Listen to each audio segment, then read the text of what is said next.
Over the last couple of years, as you know, everything has changed, and one of the things that many of us experience as having changed is our relationship with Jesus. Lots of us are feeling like we miss him. These are a series of 5 encouragements that might help you find him again.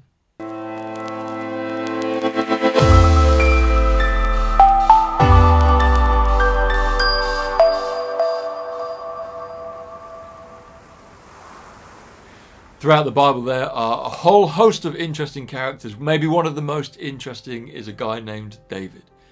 We meet him first as a young shepherd boy, and as we follow his life through friendships, through family trials, well, shock of shocks, he becomes the king of Israel.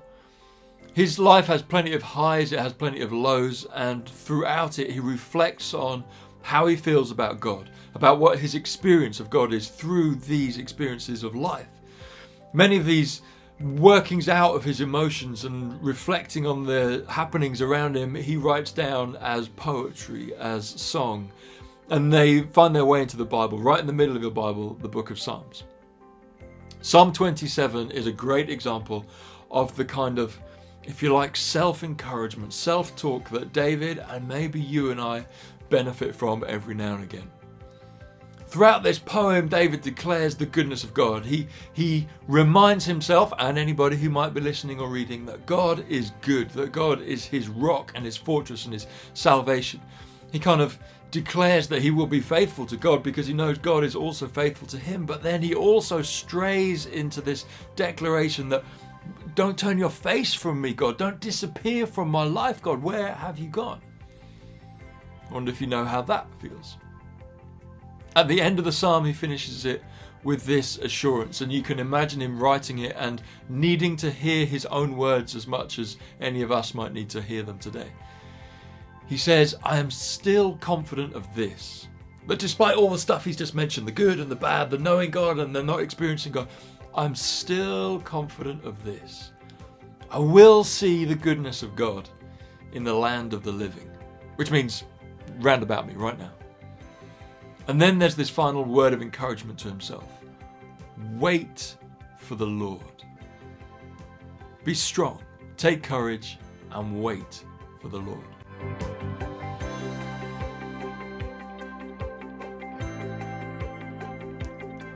You know, there's little bits at the end of the news that try and lift everyone's morale with a funny, quirky story. Well, I got to experience one of those funny, quirky stories right in front of my eyes once. I had this job and I was in this office. It was a small office. There were kind of 6 of us and we were in a flat above a shop. And we looked out of the window onto the junction of the M3 motorway. It couldn't get more concrete if it tried. There's the big junction, there's the roundabout underneath it, there's traffic lights, there's a 1960s tower block, and there's a few shops like a Greggs and a Subway and a takeaway and a petrol station. It was concrete central. Well, one day there were a load of bird watchers just turned up and they all parked themselves right next to this set of traffic lights. Right in the middle of the M3, there were a whole host of them, and they would bring their little stools that they would sit on, and they had cameras, they had tripods and binoculars and telescopes. They had lunch for the day. These guys were settled in. They had thermos flasks, they had sun cream in case the sun came out, they had wet weather gear in case of a torrential storm, because they knew they were going to be staying there for a long time.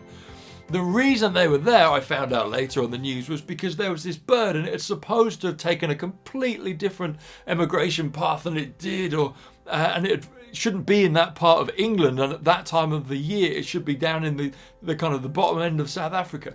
But it wasn't. It was, for some reason, making a nest in a set of traffic lights of the M3. And so all of these twitchers, these bird watchers, they stood there and they waited. I mean, they waited and waited and waited. They waited for days. Some of them returned. We got chatting to one of them. He booked himself into a travel lodge. He was waiting, full of expectation, full of hope, and fully believing that he was going to see the thing that he was waiting for. That moment coloured in David's writings for me. The beautiful thing about needing Jesus, desiring more of God, is it doesn't begin with effort. The whole point of our understanding of grace is that it is lavishly gifted to us by God out of His effort, not ours. And so the first encouragement I have for you, if you miss Jesus, is to wait. Don't work for it. Don't try and make it happen. Don't try harder. Wait. Wait for the Lord. Listen, this isn't some kind of passive veg out on the sofa and watch Netflix and hope that in the middle of an advert break in between some programs that maybe you'll have some kind of divine revelation. It isn't that. That's not waiting. That's just watching Netflix. Waiting, like that bird watcher, is attentively, purposefully, hopefully directing your gaze, shutting out other stuff and just waiting in the expectation that goodness will come to you. So whatever that looks like for you, it might be embracing a rhythm of silence for a little while. It might mean waking up early if you're an early bird, or staying up later if you're a night owl than everybody else in your bubble, and just directing some purposeful time in a God's word's direction. It might mean going for a walk. It might mean trying to get to the seaside. It might mean sitting down with a psalm and reading the same psalm again and again until it sinks in and becomes who you are. I don't want to colour it in too much for you, but here's my first encouragement. Don't work, but wait for the Lord. Be strong, take courage, and I know you'll see the goodness of God in the land of the living. Wait for Jesus.